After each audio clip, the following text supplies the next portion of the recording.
सभी दादी जी की दृष्टि लेते हुए बाप दादा को अनुभव करते हुए दादी की दृष्टि से महसूस करेंगे दादी जी को अपने साथ ही।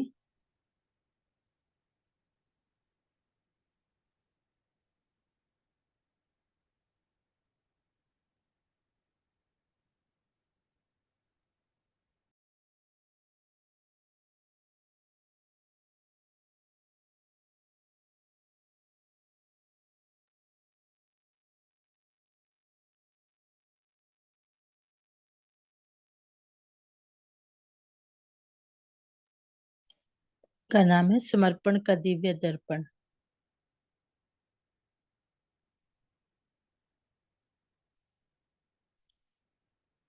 हैदराबाद की हरियाली। ब्रह्मा बाप से पहली बार की मुलाकात।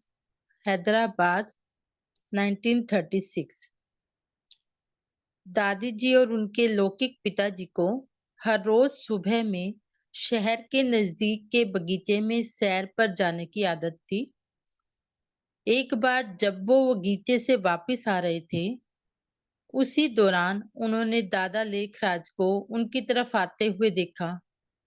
दादी जी के पिताजी छोटी उम्र के होने के नाते वो दादा को नीचे झुककर प्रणाम करने लगे, परंतु उन्होंने यूं करने नहीं दिया। दादी बड़े ही निर्दोष भाव से दादा को देखती रही और उन्होंने यह अनुभव किया कि दादा की प्रतिभा में एक प्रकार का सूक्ष्म व शक्तिशाली प्रकाश पुंज था, जो कि जादुई चमक से भरपूर प्रकंपनों को चहुं दिशाओं में बिखेर रहा था।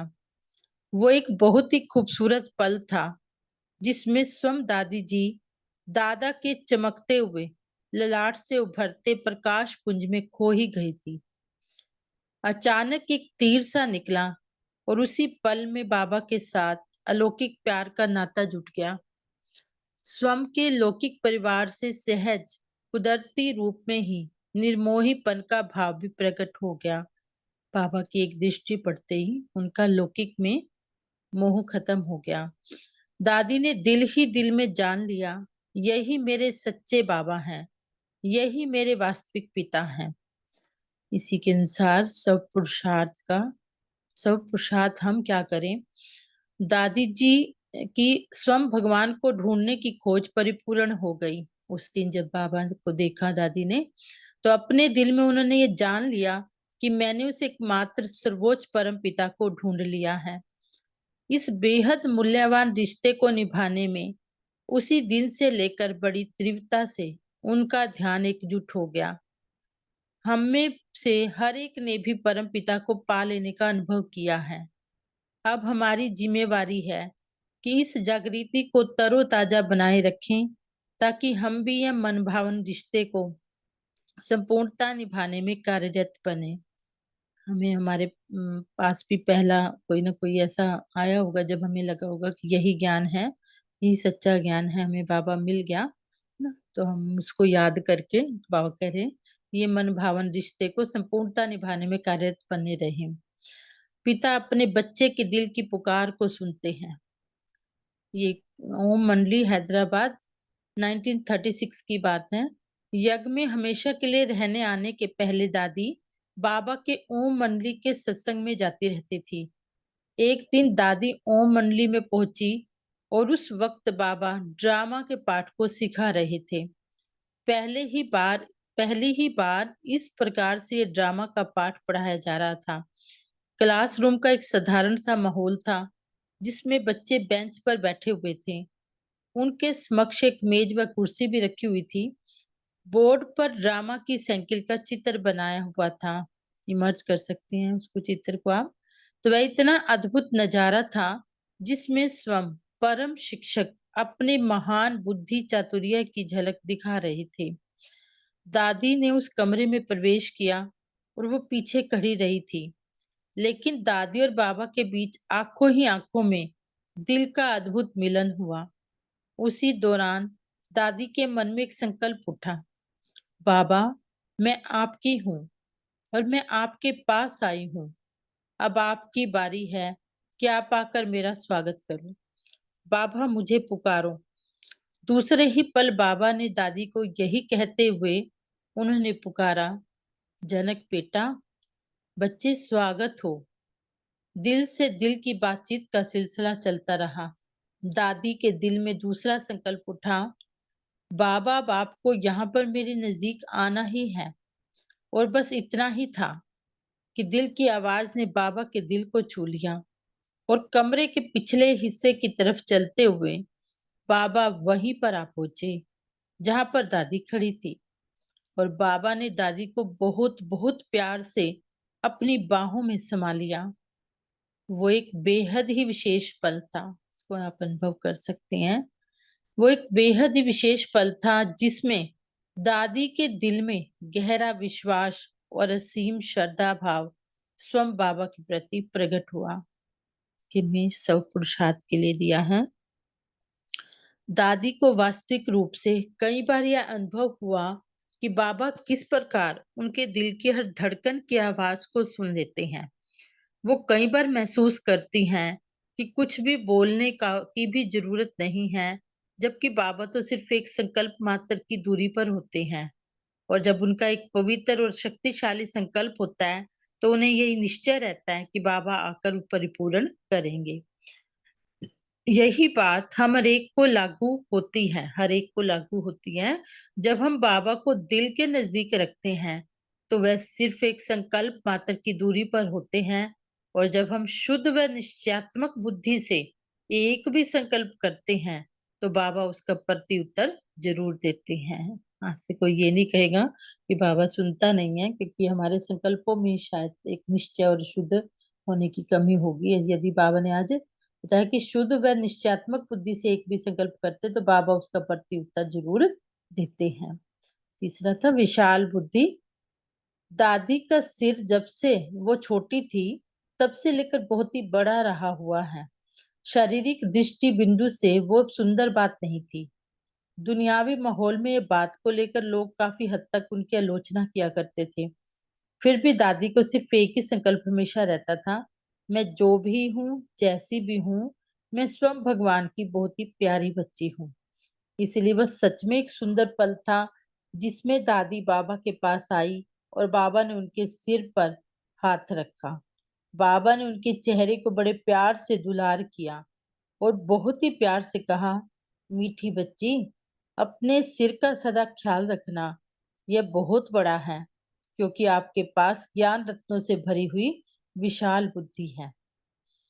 में सब पुरुषार्थ करें। दादी हमेशा यह महसूस करती है कि बाबा का वरदानी हाथ उनके सिर पर है, हम भी कर सकते हैं, जो कि उन्हें अपनी बुद्धि को स्वच्छ श्रेष्ठ रखने में और उसको साधारण व व्यर्थ संकल्पों से मुक्त रखने में मदद करता है। वो यह भली भांति जानती है कि वह स्वयं भगवान के द्वारा चुना हुआ रतन है और वो सदा उनके साथ ही हैं। ठीक इसी तरह जब हम शुद्ध एवं श्रेष्ठ ज्ञान रत्नों को बुद्धि में धारण करके रखते हैं, तो हमें यही महसूस होता है कि हम विश्व कल्याण के कार्य करने हेतु स्वयं भगवान के द्वारा चुने हुए रतन हैं। हम शुद्ध, दिव्य एवं श्रेष्ठ बुद्धि संपन्न हंस हैं, क्योंकि बाबा का साथ सदा हमारे संग है। सभी को बाबा ने एक शुद्ध संकल्प दिया कि हम भी एक चुने हुए रतन हैं और बाबा हमारे संग है। कराची का कारवां। कराची का कारवां हर बात में कल्याण को देखने की दृष्टि। कराची 1934। दादी को माताओं और बच्चों की संभाल लेने अर्थ नियुक्त किया गया था और उनको बंगलों में बेबी भवन, जिसका नाम था, रखा गया था। बेबी भवन था जहाँ बच्चों को रखा गया था, बजाय उसके कि जहाँ दादी प्रकाश मणि और अन्य दादियां जो कि कुंज भवन में रहा करती थी। इसलिए दादी ने मम्मा को पूछा कि मैं क्यों यहाँ पर रखी गई हूँ। मम्मा ने कहा, क्योंकि आप जनक हो। जनक अर्थात वह जो कि विशेष है। भारतीय शास्त्रों में जनक राजा अपनी खूबियों को लेकर काफी प्रचलित हुआ करते थे। जनक वो उस राजा का नाम है जिनकी दो विशेष खूबियां होती थी। पहली, कि वो देह भान से सदा उपराम रहते थे। वो खुद के राज्य से निर्मोही तथा ट्रस्टी रहने का भाव रखते थे। बाबा ने दादी को कहा था, जनक बेटा, आप राजा जनक हो। बाबा ने उन पर अपने वारिस बेटा होने का अधिकार रखा था, जिसको दादी ने स्वयं के लिए एक स्वप्न के रूप में रखा था। मम्मा ने यही बात का समर्थन करते हुए कहा, बेटा आप इसमें भी कल्याण को देख पाओगे। उन दिनों में बाबा के सब बच्चे अलग अलग भवनों में विभाजित कर दिए गए थे। वो एक प्रणाली का हिस्सा ही था कि हर भवन में से हर एक को बारी बारी से बाबा के पास आने का, उनके मुरली क्लास में शामिल होने का और बाबा को देखने का सुनहरा अवसर मिलता था। जहाँ पर दादी रहती थी, वहां पर माताएं ज्ञान को धीरे धीरे सीखती थी। हर बार दादी जब मुरली सुनने के लिए जाती थी, तो वापिस आने पर वो मुरली के ज्ञान रत्नों को उन माताओं को सुनाया करती थी, जिनकी सब माताएं बहुत सराहना करती थी। उसके बाद उन्होंने सबने मिलकर यही तय किया कि वो दादी को ही हर रोज मुरली सुनने के लिए भेज दिया करेंगे, ताकि वो बाबा की मीठी शिक्षाओं का खजाना उनके लिए ला सके और वो उन्हें समझने के लिए मदद किया करें। यही वजह से दादी का भाग्य खुलने लगा कि उनकी मनन शक्ति इतनी अच्छी थी तो उन्हें मौका मिला रोज मुरली सुनने का। जैसे जैसे वक्त गुजरा, इसके फायदे प्रत्यक्ष होने लगे। वो मम्मा बाबा को प्रत्यक्ष रूप में देख पाती थी। उनसे सुंदर दृष्टि का वरदान और ताजा मुरली को प्राप्त किया करती थी। इससे दादी का मुरली का अभ्यास और पुनः अवलोकन सहज रीति बढ़ता गया। साथ ही उनका आत्मविश्वास भी दृढ़ हुआ, जिससे वो ईश्वरीय गान को बिना किसी हिचकिचाहट बांटने लगी। दादी ने अनुभव किया कि स्वयं की एक शिक्षिका बनने की नींव मजबूत होती गई। सब पुरुषार्थ बाबा के शब्द साकार हुए और दादी ने कई फायदे देखे। उसी दिन से लेकर दादी ने स्वयं को समर्पित किया और मम्मा एवं बाबा की आज्ञाओं को बिना किसी भी प्रकार के प्रश्नार्थ, कोई प्रश्न किए बगैर और संपूर्ण विश्वास के साथ पालन किया। इसी तरह यह अनुभव हमें भी लागू होता है। इतना विशाल परिवार और इतनी बड़ी दुनिया में होते हुए भी बाबा ने हमें जहां पर भी रखा है, हमारे और अन्य के कल्याण को ध्यान में रखते हुए ही बाबा ने वहां रखा है। तो कहीं भी प्रश्न ना उठाएं। मीठा प्यारा बेटा जो कि एक राजा है, कराची 1939 की बात है ये। यज्ञ की शुरुआत में जब दादी बाबा को मिली, बाबा ने उन्हें जनक बेटा कहकर पुकारा। जब आप किसी को बेटा शब्द से पुकारते हो, तो वह एक प्रकार से बहुत ही प्यार और दुलार की संज्ञा है। बाबा ने कभी भी जानकी शब्द नहीं पुकारा, जो कि नारीत्व के रंग में रंगा हुआ नाम है। उन्होंने सदा जनक नाम से ही दादी को पुकारा। बाबा ने दादी को सदैव एक बेटे के रूप में देखा, न कि एक बेटी के रूप में। सब पुरुषार्थ दादी को यह अनुभव हुआ कि बाबा का उन पर अधिकार है और बाबा के प्रति मेरे गहरे प्यार की वजह से मैं सदा बाबा को स्वयं के प्रति उम्मीदें रखने देती हूँ। बेटे से हमारी बहुत उम्मीदें होती हैं, तो इसलिए बाबा कह रहे कि उन्हें भी लगा कि मैं सदा बाबा को स्वयं के प्रति उम्मीदें रखने देती थी। दादी बोल रही है, वो जो कुछ भी मुझे कहें, मैं अवश्य उसे पूर्ण रूप से करूंगी। आप भी बाबा के मीठे लाडले बेटे और वारिस हो। आज अनुभव करें कि हम भी बाबा के मीठे लाडले बेटे और वारिस हैं। एक एक ऐसे बेटे जो मीठे पिता का हाथ थामे हुए चलते हो। आप भी राजा हो। आप भी ये शान महसूस कर सकते हो कि कल पहले आप जो भी बने थे, उस बात को लेकर बाबा को आपसे बहुत सारी उम्मीदें हैं। हर एक आत्मा बाबा के लिए वैल्यूबल है, तो बाबा को आपसे बहुत सारी उम्मीदें हैं। सपूत बनो और सबूत दिखाओ। कराची 1940 की बात है। बाबा के बच्चे कई बार बाबा के साथ रूह रूहान करने के लिए कराची में इकट्ठे हुआ करते थे। एक ऐसी ही रूह रूहान के मिलन के दौरान सब पुरुषार्थ के विषय को लेकर किसी ने बाबा को यह पूछा कि बाबा को बच्चों से किस प्रकार की अपेक्षाएं हैं। बाबा ने उत्तर दिया, हमेशा यह 2 शब्द याद रखना, मुझे सपूत बच्चा बनना है और बाबा के प्रति स्वयं के प्यार व विश्वास का सबूत देना है। हम भी अपने को पक्का कराएंगे। सब पुरुषार्थ। दादी कभी भी ये 2 शब्दावली आज्ञा को भूली नहीं है। गुजरते वक्त के साथ साथ दादी स्वयं ही इस बात का सहज उदाहरण बन गई कि सपूत बच्चा कैसा होता है। उन्होंने अथक सेवा के दौरान अपने प्यार व विश्वास के सबूत का हर पल सबको दर्शन कराया। जब हम बच्चे बाबा की हर आज्ञा को गंभीरता से ग्रहण करते हैं और लगन के साथ उसका वास्तविक जीवन में अभ्यास करते हैं, तो हम भी स्वतः हमारे प्यार व विश्वास का सबको दर्शन करा सकते हैं। जब हम सब आज्ञाओं को बिना किसी मेहनत और बेहद आनंद के साथ अपना बना लेते हैं, तो हम नूतन संस्कारों का सिंचन कर सकते हैं। कर सकते हैं। ज्ञान का विचार सागर मंथन अतीन्द्रिय आनंद की अनुभूति कराता है। ये कराची का। शुरुआत में बाबा को ये बहुत ही पसंद आता था कि जब बच्चे ज्ञान का विचार सागर मंथन और अतीन्द्रिय आनंद का अनुभव किया करते थे। इसीलिए बाबा की मुरली के बाद दादी और दूसरी बहनें आपस में मिलकर बैठती थी ताकि उस पर चिंतन कर सके, और बाबा ने जो ज्ञान रत्न सुनाए उस पर मंथन करने के लिए आपस में रूढ़ किया करते थे। एक बार जब वो इसी लक्ष्य को लेकर आपस में बैठे थे और प्यारी रूहान कर रहे थे, उसी समय के दौरान क्लिफ्टन पर सैर करने के बाद बाबा वापिस आ पहुंचे थे।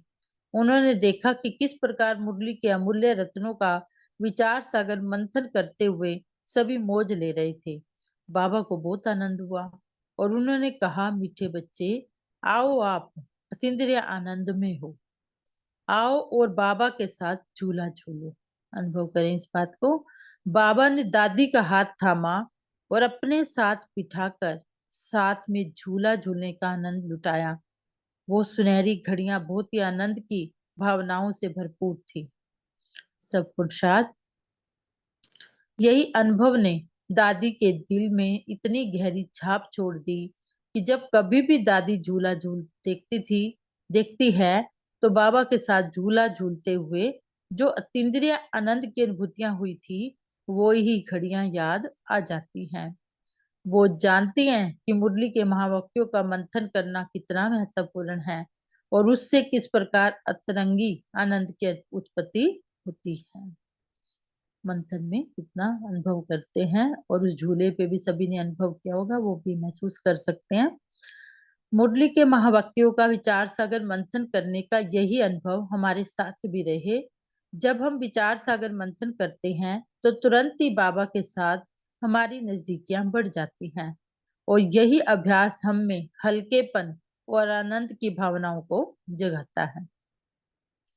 याद रखो, यह मूल्यवान संगम युग को और पढ़ाई कराची, ये महावाक्य हैं। एक दिन बाबा ने दादी को देखा जो कि यज्ञ की शुरुआत होने के 18 मास के बाद ही आई थी, और बाबा ने कहा, बेटा आप दूसरी दिवाली नहीं देखोगी। बाबा के इशारों को पकड़ते हुए ड्रामा की साइकिल का बहुत जल्द अंत आने वाला है। दादी ने पूछा, बाबा मुझसे जो वक्त छूट गया है उसको गैलप करने के लिए मैं क्या करूं? बाबा ने कहा, एक दिन में मुरली को 10 बार पढ़ो। इस बात पर दादी ने सोचा और बहुत ही नशे के साथ कहा, बाबा मैं एक दिन में मुरली को 20 बार पढ़ूंगी।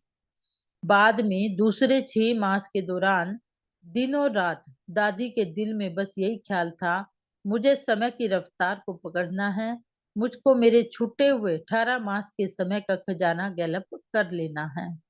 दादी अपना सिर 2 हाथों के सहारे डेस्क पर रखते हुए सिर्फ 20 मिनट जितनी नींद कर लेती थी।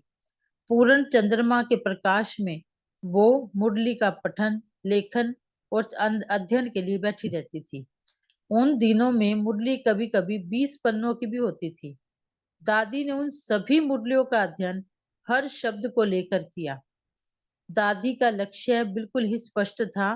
वो यही था, अगर दूसरी सब दादियां पढ़ाई में आगे बढ़ रही हैं तो मैं भी क्यों नहीं आगे बढ़ूं, और मैं भी क्यों नहीं उन सबके जैसी बनूं। दादी ने बाबा से मिले हुए इशारे को सदा अपनी आंखों के सामने रखा, जिसके फलस्वरूप उनका पुरुषार्थ तीव्र गति को प्राप्त करता रहा। सब पुरुषार्थ तब से लेकर दादी ने बाद में 101 दिवालियां देखी हैं। हर दिवाली कुछ अलग ही रही है, कोई भी दिवाली एक समान नहीं रही है। उन्होंने लगा और आगे बढ़ूं। हर साल दिवाली मनाते हुए दादी यही सोचती है, दूसरी दिवाली के बारे में कौन जानता है। दूसरी दिवाली के बारे में कौन जानता है। और इसी तरह वो स्वयं के प्रति यही बात याद दिलाती हैं कि जो कुछ भी करना है अभी ही कर लेना है, उसका कितना महत्व है। दादी स्वयं को बहुत ही फुर्त रखती है और इस अमूल्य ब्राह्मण जीवन का एवं संगम युग का महत्व लाभ लेती रहती हैं। दादी इस विषय को लेकर हमारे लिए उत्तम उदाहरण है कि इस पढ़ाई में चाहे हम कोई भी समय पर आए हों, चाहे पहले या बाद में, हमारी सफलता का आधार हमारी पढ़ाई, अंदरूनी लगन वे व्यक्तिगत पुरुषार्थ कितना करते हैं, उस पर अवलंबित होता है। मीठे शांति धाम की दुनिया, कराची, हैदराबाद। एक बार कुछ एक बातों के विषय में दादी सोच रही थी और वो उन्हीं बातों के बारे में बाबा से पूछना चाहती थी। लेकिन दादी ने सोचा था कि वो सही समय का इंतजार करेगी। खुशकिस्मती से जिस बंगले में वो रहती थी, उसी दिन को वहीं पर बाबा मुलाकात लेने के लिए आए। बाबा बगीचे में हर एक को मिले, ज्ञान खजाना लुटाया और सबको तरोताजा किया। फिर बाबा जो ही विदाई ले रहे थे, अचानक ही वो दादी की तरफ मुड़े और दादी को निमंत्रण दिया और कहा, बेटा कार में बैठ जाओ और मेरे साथ चलो। ड्रामा में यह भी दूसरा बहुत ही अद्भुत दृश्य घटित हो गया। दादी बाबा के साथ हो ली और जहां पर बाबा रहते थे वहां पर दोनों ही आ पहुंचे। रात भर बाबा की मीठी शक्तियों में लिपटी हुई दादी उनके बगल वाले कमरे में ही रही। दूसरे दिन सुबह में बाबा को मिलने के लिए दादी आई। बाबा ने बहुत ही शक्तिशाली दृष्टि दी, जिसकी वजह से दादी गहन शांति की अनुभूति में खो गई और उनका दिल संतोष व पवित्र आनंद से भरपूर हो गया। हम भी अनुभव कर सकते हैं बाबा की शक्तिशाली दृष्टि, पवित्र आनंद से भरपूर हो गया। थोड़े समय बाद बाबा ने पूछा, बेटा क्या आप कोई प्रश्न पूछना चाहते हो। दादी सिर्फ मुस्कुराई और कहा, बाबा आप मुझे इतनी गहरी शांति में ले गए और आपने मुझ आत्मा को अपने प्यार के प्रकंपनों से भरपूर कर दिया।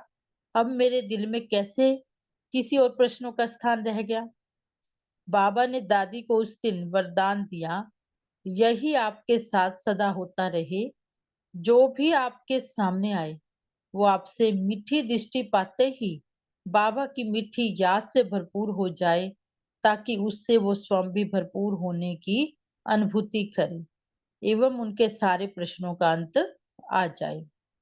हम भी ऐसी स्थिति बनाएं। पापा में प्रेरणा दे रहे हैं। सब पुरुषार्थ उस दिन से लेकर समस्त विश्व की सेवा करते दादी ने इस दिव्य वरदान के इस वास्तविक सबूत का अनुभव किया है।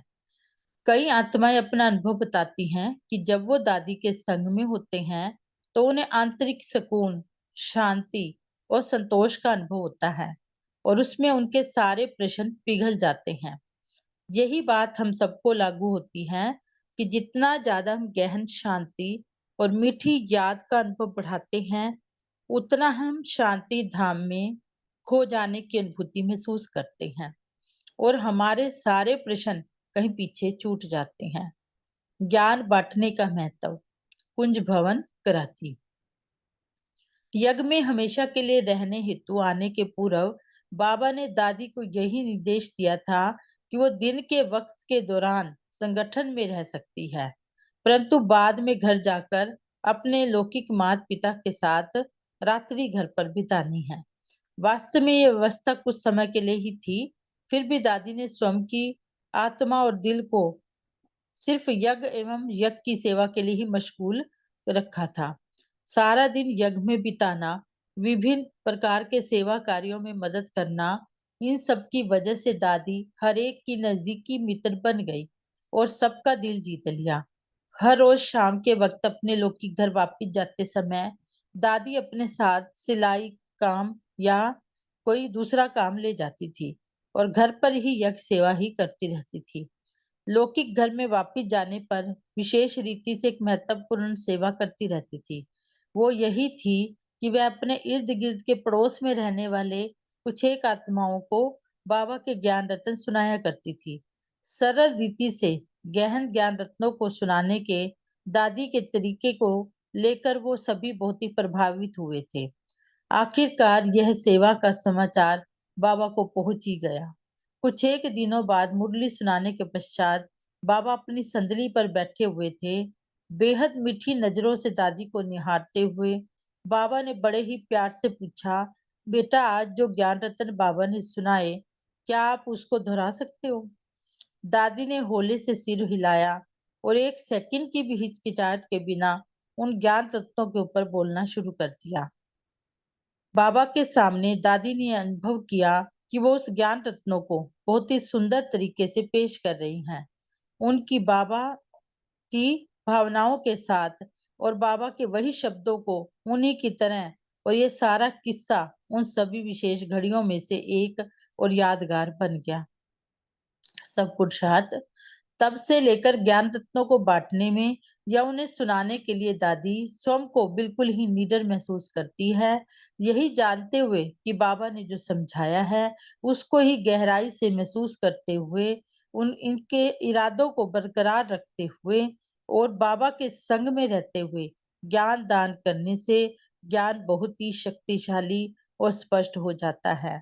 हम जब दादी के यह तरीके का अनुसरण करते हैं तो हम भी बाबा के ज्ञान दान करने की सेवा में सफलता मूर्त बन जा सकते हैं। ब्रिज कोठी की बसंत बहार। ब्रिज कोठी की बसंत बहार, मन बुद्धि की रेखा सदा स्पष्ट रहे। एक बार दादी ने ये महसूस किया कि कोई फलाना व्यक्ति झूठ बोल रहा है, इसीलिए वो बाबा को ये बात बताने के लिए गई। बाबा बोले, बेटा यह आपका काम नहीं है, आपका फर्ज है सिर्फ खुद की आंखों को खुद पर रखना। आप अपने मन की एवं बुद्धि की रेखा बाबा के साथ जुड़ी हुई रखो और अन्य किसी भी बात के लिए चिंता न करो। सब पुरुषार्थ अन्य किसी के भी कारोबार में कभी भी दखल अंदाजी न करने के लिए दादी हमेशा स्वयं के प्रति खबरदार रहती हैं। इसके बावजूद वो शुभ भावना और शुभ कामना के साथ साक्षी दृष्टा बनकर रहने का दृष्टि बिंदु बनाए रखती हैं। साक्षी दृष्टा बनकर रहने का दृष्टि बिंदु बनाए रखती हैं। जब हम भी अगर ये अच्छी तरह से समझ लेते हैं कि हकीकत में हमारा कारोबार क्या है और क्या नहीं है, तो दूसरों के विषय में कम दखल अंदाजी कर पाएंगे और ज्यादा से ज्यादा सब पुरुषार्थ के ऊपर ध्यान दे पाएंगे। इसका यही अर्थ है कि हम व्यर्थ संकल्पों के बिन जरूरी बहाव को रोक पाएंगे, क्योंकि अपने अंदर व्यर्थ संकल्पों का भाव होता है तो हमें औरों के प्रति ध्यान जाता है। तो और शुभ भावना एवं शुभ कामना के खजाने का ज्यादा संग्रह कर पाएंगे। इसके बाद हमारे मन की व बुद्धि की रेखा स्पष्ट रहेगी, बाबा के साथ हमारा संबंध मजबूत बनेगा और अ, विश्व सेवा के प्रति हम बाबा के नियमित सेवाधारी बन सकेंगे। सच्चे यज्ञ ओम रक्षक। शांति। हाँ जी, ओम शांति। यहाँ थैंक यू पर ही बाबा। रुकते हैं। एक हाँ मिनट जी। साइलेंस में रहेंगे, बाद 1 मिनट साइलेंस में रहेंगे, बाद में इस बुक से हमने क्या सीखा और कौन सा गुण हम अपने जीवन में लाएंगे उसके ऊपर मार्गदर्शन करेंगे। Thank you Baba, thank you सभी का।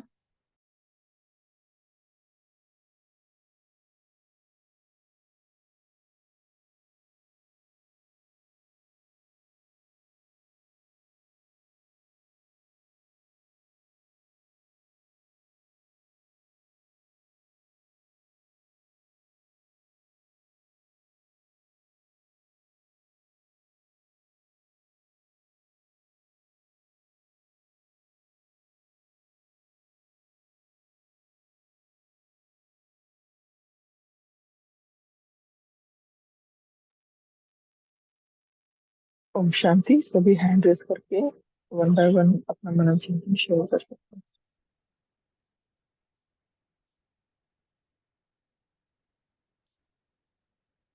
जी, गैलेक्सी जिनका आईडी है वो शेयर कर। ओम शांति। गुड मॉर्निंग सभी परिवार को।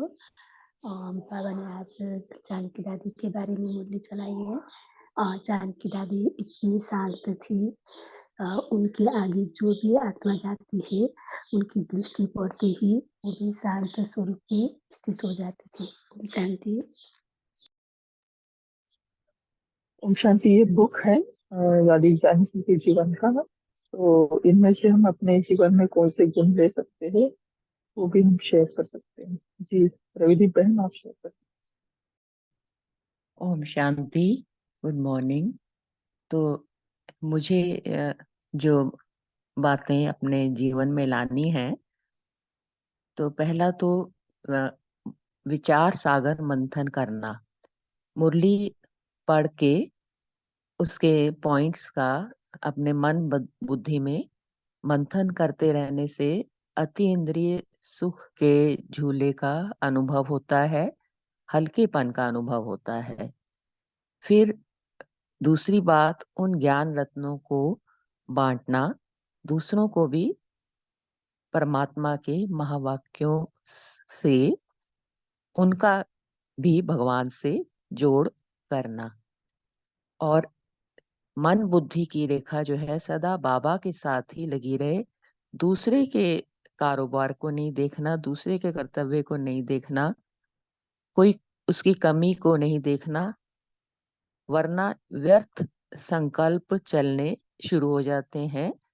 सिर्फ मुझे खुद पर अटेंशन रखना है, अपने कर्तव्य पे अटेंशन रखना है और बुद्धि की रेखा बिल्कुल क्लियर और स्पष्ट रखनी है। ओम शांति।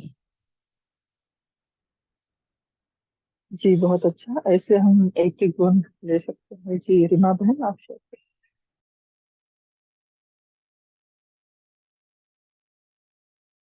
ओम शांति। भाई जी, कल की जो साकार मुरली थी उसमें भी बहुत सारे दादी जी की अनमोल शिक्षाएं थी। तो क्या वो 10-11 पॉइंट्स थे, तो वो यहाँ पे हम एक बार सबके सामने हम लोग सब फिर से उसको अपने कानों में, जैसे है ना कि कानों में गूंजती रहे वो बातें। तो जैसे पहली थी कि अपने ऊपर आशीर्वाद करनी है तो सूक्ष्म अभिमान को परख कर उसे जल्दी से खत्म करो।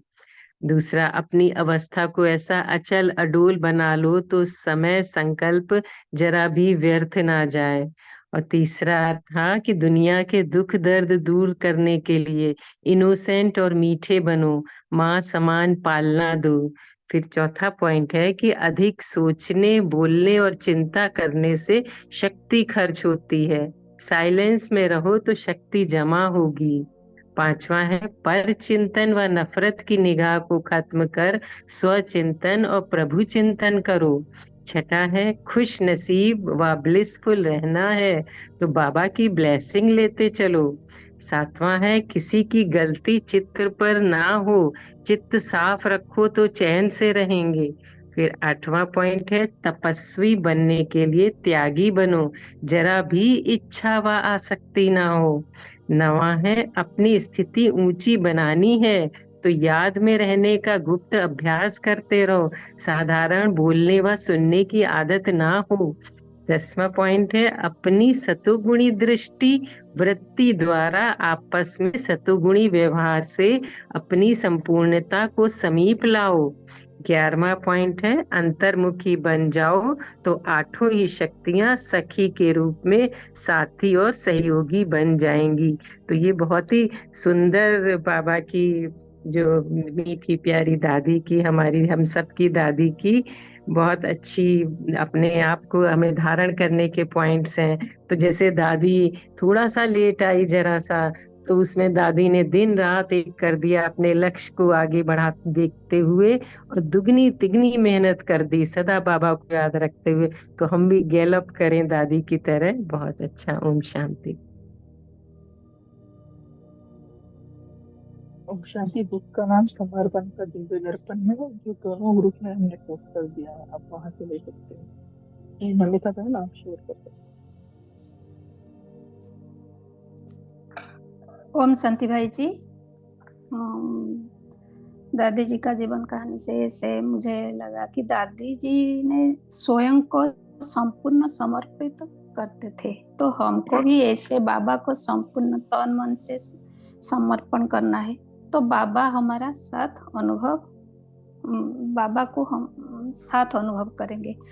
फिर दादी जी को जो 3 बार ओम शांति कहते थे, पहला है मैं आत्मा हूँ, दूसरा है मेरा कौन, मेरा बाबा, तीसरा है मुझे क्या करना है। उसके ऊपर हमको सदा अटेंशन रखना है। मैं कौन हूँ, मेरा कौन है, मैं मेरा कौन और मुझे क्या करना है। इसमें ये 3 पर अटेंशन रखने से हम बाह्यमुखी नहीं बन सकेंगे, क्योंकि सदा हमारा अटेंशन खुद के ऊपर ही रहेगी।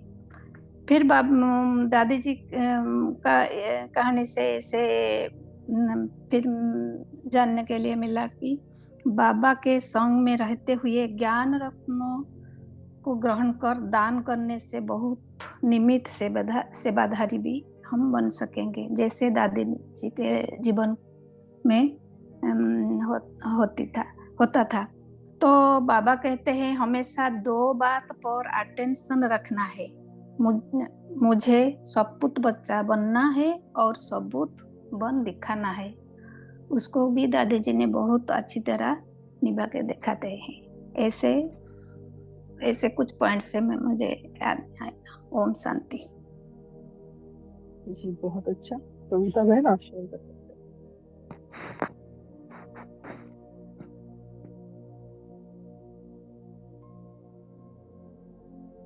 कविता बहन आपको शेयर करना। ओम शांति भाई जी, हम शेयर करेंगे। हाँ जी शेयर। एक छोटी सी कविता है दादी जानकी की, है ना, समय शेयर कर सकते हैं ना अभी? हाँ जी। हाँ जी। ओम शांति। दादी जी हमारी कविता का टाइटल है। प्यारे बाबा की थी वो प्यारी सी राजकुमारी, सबसे अलग सबसे निराली दादी जी हमारी। मैं बाबा की, बाबा मेरा, थी दिल में यही खुमारी। सबसे अलग सबसे निराली दादी जी हमारी। एक नजर जो उनको देखे वो उनका हो जाता, उनकी सूरत से वो प्यारे बाबा को ही पाता। नजरों से निहाल करना थी उनकी अदाकारी। सबसे अलग सबसे निराली दादी जी हमारी। कौन हूँ मैं, मेरा कौन, गीत यही वो गाती थी। मेरा बाबा कहते सबको बाबा याद दिलाती थी।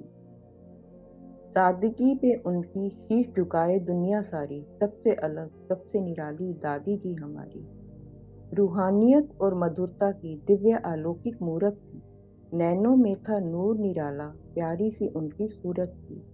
जनक बेटा कहते थे बाबा, थी बाबा की वो दुलारी। सबसे अलग सबसे निराली दादी जी हमारी। दिल में और सबकी जुबां पे नाम आपका हरदम रहेगा। दूर हमसे गए तो क्या, दिल से प्यार न कम होगा। सदियों तक आती रहेगी हम सबको याद तुम्हारी। सबसे अलग सबसे निराली दादी जी हमारी। ऐसी दादी जी को शत शत नमन। ओम शांति। शुक्रिया बाबा। जी बहुत ओम अच्छा। शांति। ओम शांति।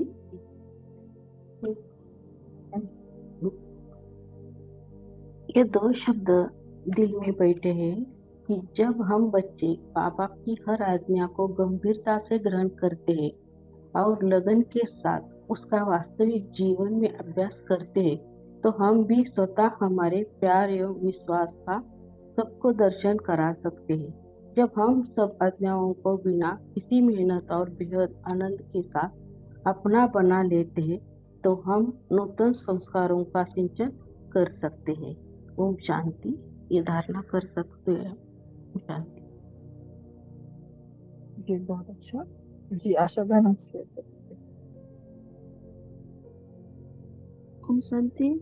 दादी जी के जीवन कहानी से मुझे ये पॉइंट अच्छा लगा कि दादी हमारे लिए उत्तम उदाहरण बनी कि इस पढ़ाई में चाहे हम कोई भी समय पर आए हैं, चाहे पहले या बाद में, हमारी सफलता के आधार हमारी पढ़ाई है। अंदरूनी लगन एवं व्यक्तिगत पुरुषार्थ हम कितना करते हैं उस पर अवलंबित होता है।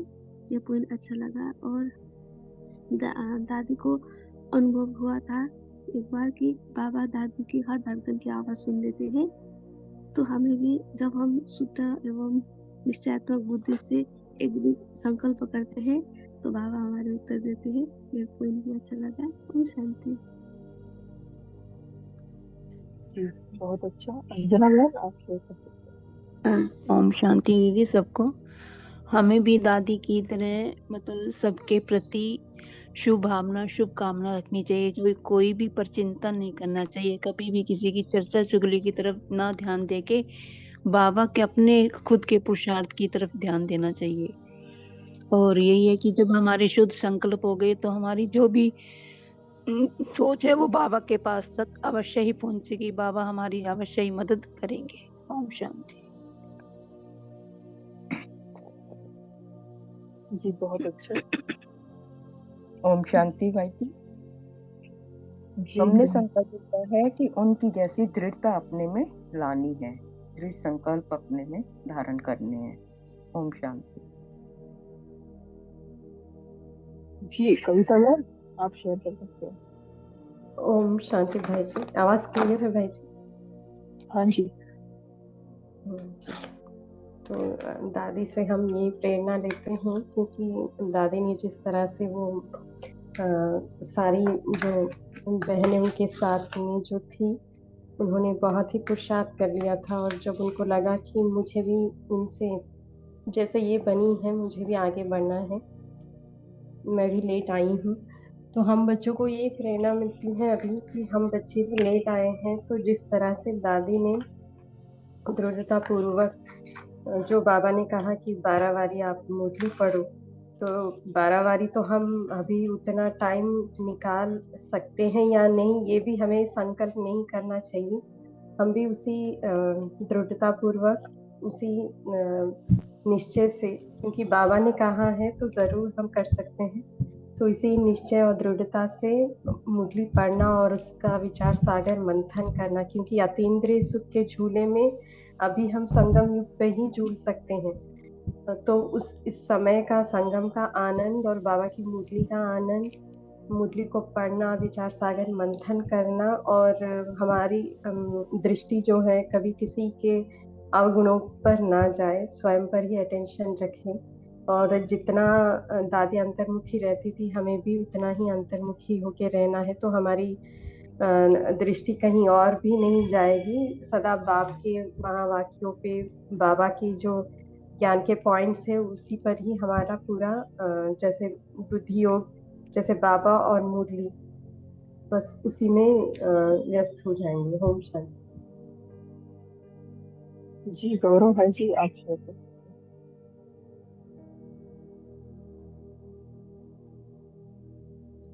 ओम शांति। जैसे मैं था एक दादी के बारे में प्रसंग कि मन बुद्धि की रेखा स्वयं स्पष्ट रखें। तो बाबा ने जैसे बोला कि अपना हमारा कारोबार है कि अपनी मन बुद्धि की रेखा बाबा के साथ जुड़ी हुई रखें, किसी के भी कारोबार में दखल अंदाजी नहीं दें।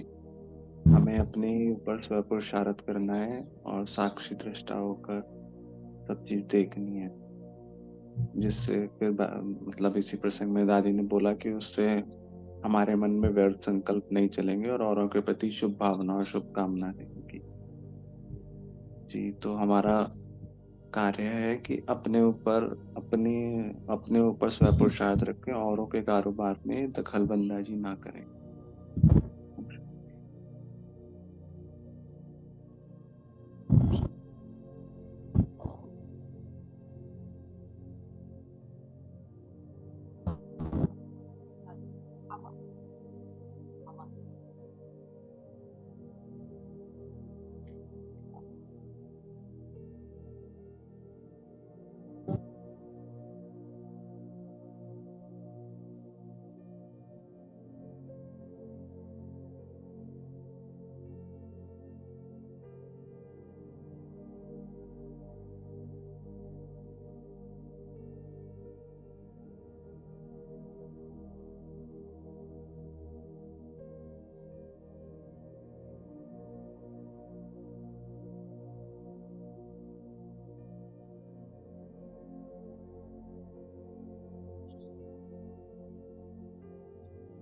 भाई जी योग कराए। हाँ जी, और आपको कुछ पॉइंट शेयर करना था वो भी आप कर सकते हैं। हाँ बस वो अब तो योग में ही करेंगे। ओके। ओम शांति। सामने स्क्रीन पे देखिए बाबा दादी की दृष्टि लेते हुए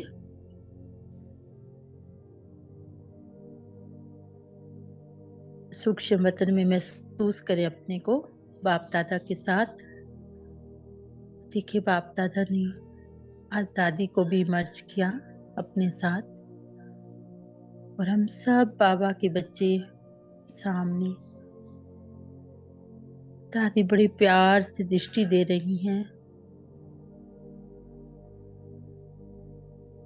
बाप दादी की जो विशेषताएं थी सभी दादी बड़े प्यार से अपनी दृष्टि से हमें भर रही हैं।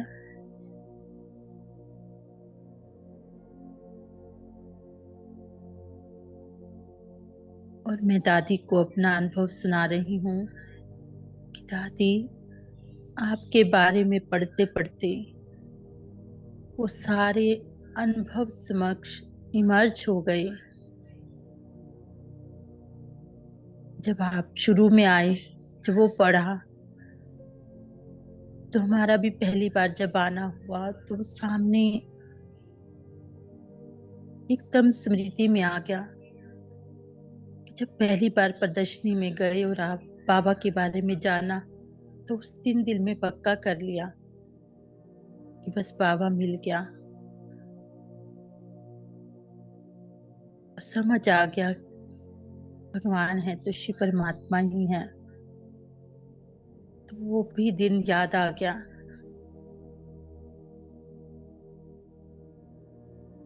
जब आपको बाबा ने झूले पर झुलाया तो हमारे वो अनुभव कि कैसे पांडव भवन में बाबा ने हमें झूले में बैठाकर अतीन्द्रिय सुख का अनुभव दिया, वो अनुभव जागृत हो गया।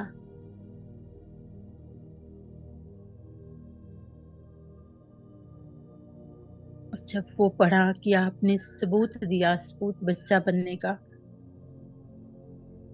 तो हमने भी दादी शुरू से ही मैं यही बाबा से वायदा कि किस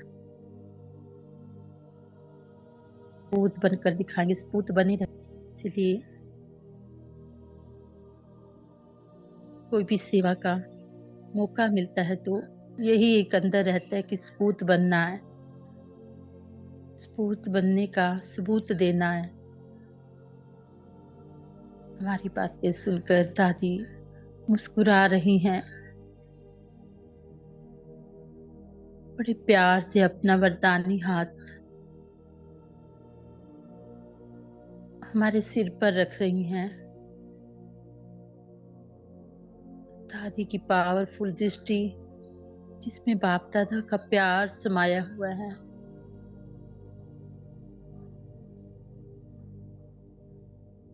महसूस हो रहा है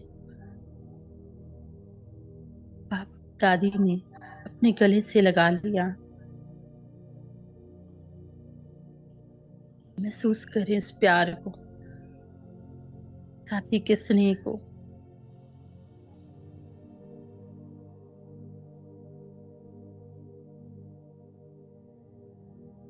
दादी के वरदानी हाथ को जिनसे दादी की शक्तियां गुण जैसे हम में समा रहे हैं।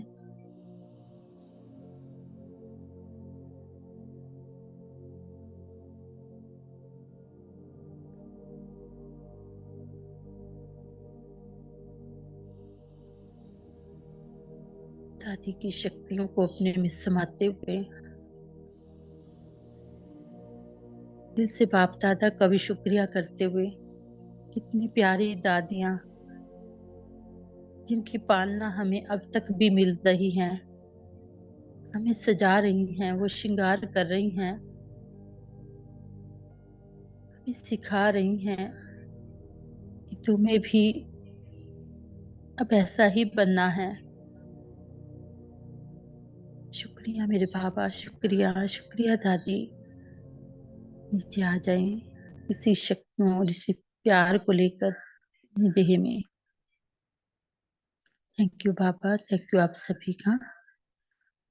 ओम शांति।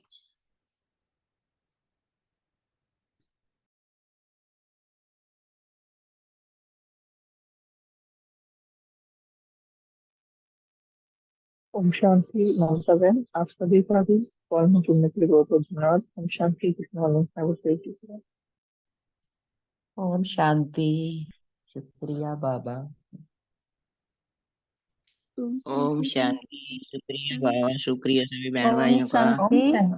ओम ओम शांति। शांति।